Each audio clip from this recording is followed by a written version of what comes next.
Olá, boa noite. Hoje a gente vai começar, vai continuar com a aula de revisão para P3, tá? Eu sou a professora Esther, estou dando suporte em imunologia para o C10.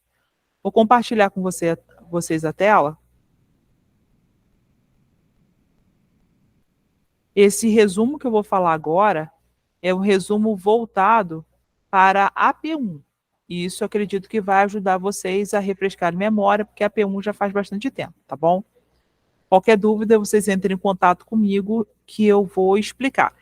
Nessa parte aqui, eu vou ler só até imunidade inata. Vou explicar como funciona a imunidade. Na próxima aula, eu vou explicar como funciona a imunidade adaptativa, tá? E o papel das imunoglobulinas. Vamos lá.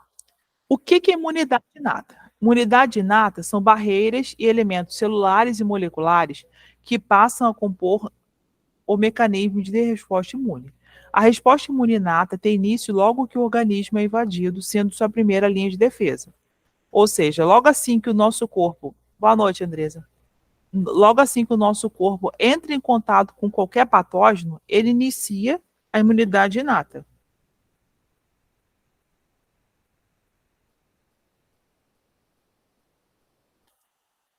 A Oi, boa imunidade noite, de... Esther. Oi? Boa noite. Oi, boa noite. Vou começar de novo.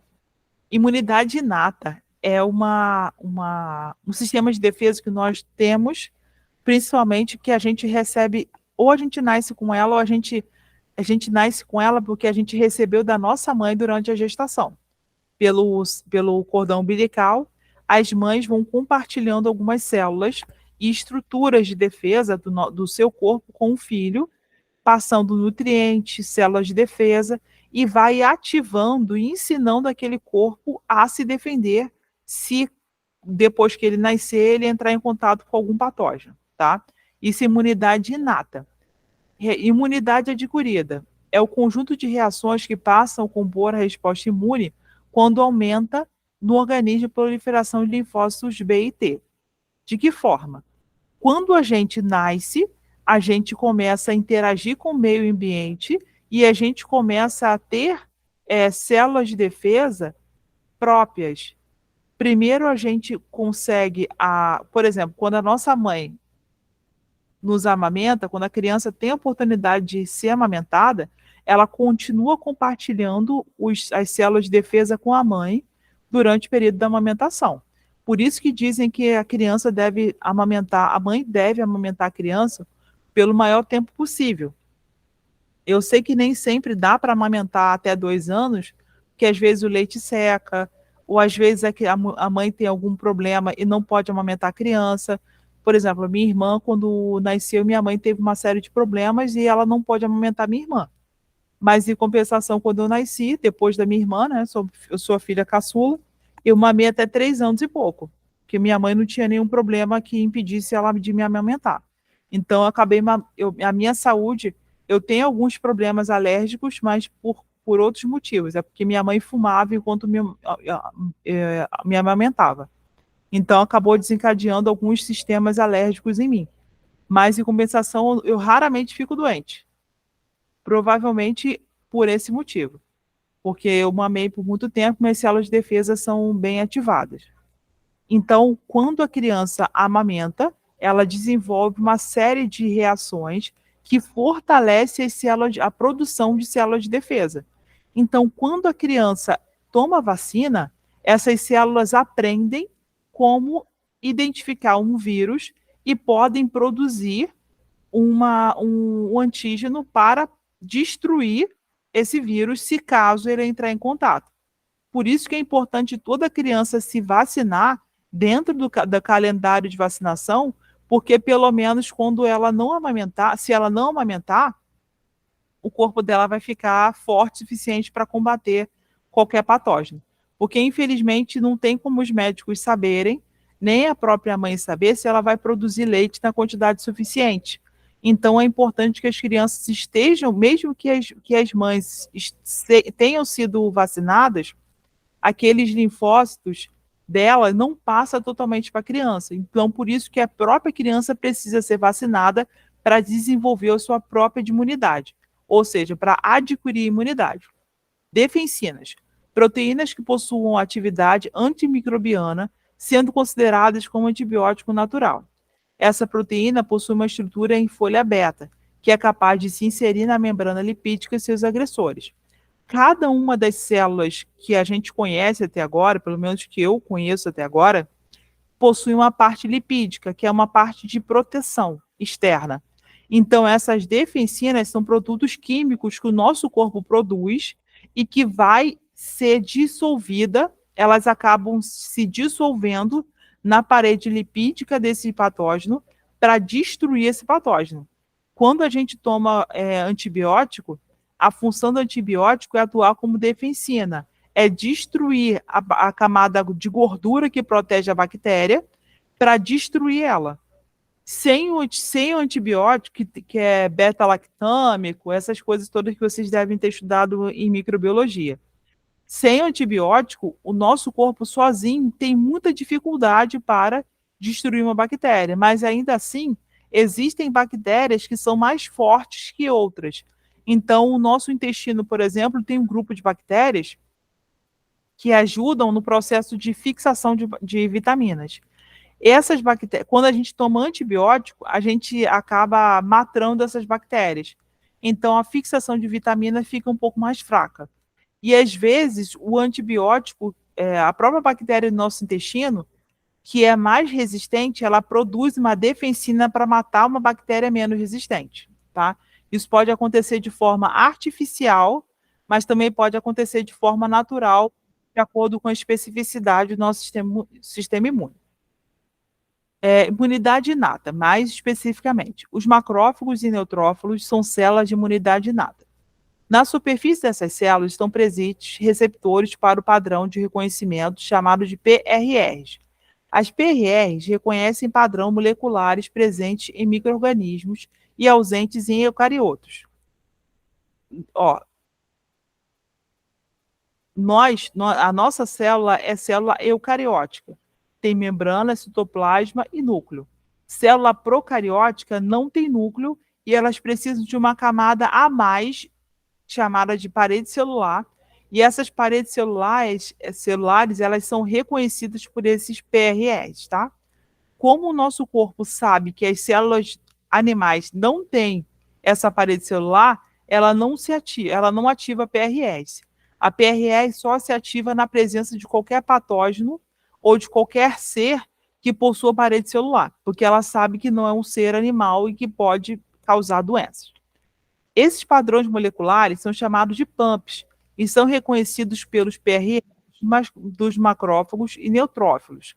Como exemplo de PAMPs, podemos citar peptidoglicanos presentes na parede da bactéria, a manana, um polissacarídeo presente na parede celular de bactéria gram-negativa, a manose, monossacarídeo também encontrado em bactérias.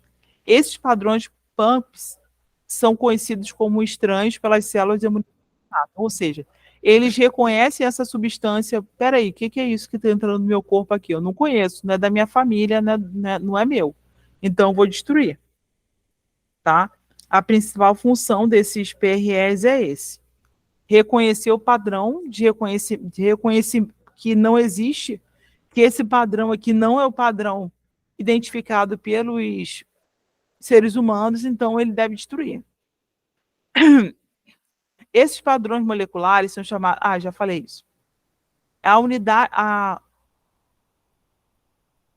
A imunidade inata se apresenta em 4 tipos de barreiras. Barreira anatômica, que são as peles e mucosas, que impedem ou retardam a entrada dos elementos estranhos. O pH da pele não é propício para o crescimento bacteriano. A flora das mucosas é composta por micro-organismos que compõem com os patógenos. Olha só, a nossa pele tem sim um grupo de bactérias e de fungos, só que esse grupo de bactérias está tão adaptado à nossa pele que ele não causa mal para a gente. Porém, se acontecer algum corte ou alguma infecção por mais severa, essa bactéria ou esse fungo pode entrar no nosso corpo e aí sim causar prejuízo no nosso corpo. Porém, as nossas mucosas têm outras coisas, que são os cílios ou pelos. Esses cílios e pelos têm a intenção de agir como esponjas, de reter substâncias que podem prejudicar o nosso corpo, tá? É por isso que a maior parte das mucosas. Eu não entendi até agora por que, que a axila tem pelo, né? Porque não tem nada, não tem nenhuma mucosa ali, mas tem linfonodo. Para impedir que o linfonodo seja atingido, né? É produzido pelo nas nossas axilas. Barreira físico-química. A temperatura e a capacidade de produzir febre inibe o crescimento de alguns micróbios. Moléculas como interferon, lisozina, os componentes do sistema complemento, reconhecem padrões moleculares encontrados em micro-organismos e os eliminam. Quando o nosso corpo produz, a temperatura média do ser humano é de 36,5 a 37. Por quê? As mulheres, quando estão ovulando, elas podem chegar a 37 graus. Mas se elas chegarem a 38, a 37 graus, a 37 graus e meio, elas estão no estado febril. Mas se elas alcançam a temperatura de 38, aí que é febre mesmo, tá? Então a pessoa só fica com febre de verdade quando ela está acima, com a temperatura acima de 38. Antes disso é estado febril. Por quê? Porque nossas células funcionam bem até 37, 37,5. Mas se ela sobe acima de 39, a gordura que recobre as células animais começa a se derreter. Não só as células animais, mas as células de outros seres vivos.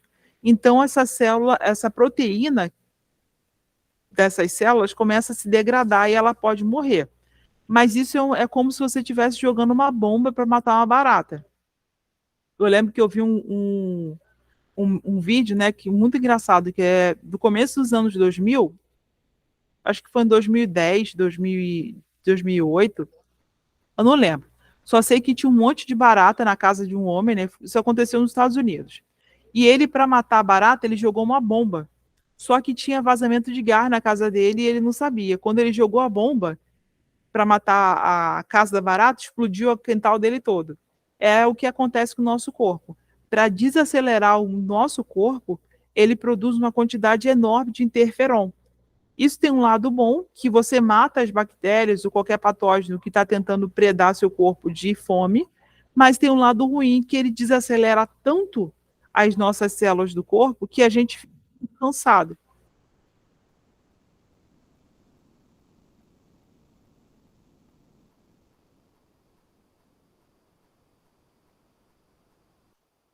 De unhas baratas. Tipo isso. Ó, barreiras endocíticas. A fagocitose e a pinocitose são mecanismos de defesa que, depois de internalizar os micróbios, destrói dentro das células. Ó, fagocitose é a estratégia que o nosso corpo desenvolve para consumir e digerir partículas sólidas. Pinocitose é a estratégia que o nosso corpo desenvolve para consumir ou digerir partículas líquidas, tá? Então, tem algumas células de micróbios, algumas estruturas microbianas que possuem muita água. Então, ela tem que ser degradada e tem que ser eliminada, tá? Barreira inflamatória. A inflamação traz no local da injúria moléculas com atividades antimicrobicidas e moléculas fagocíticas.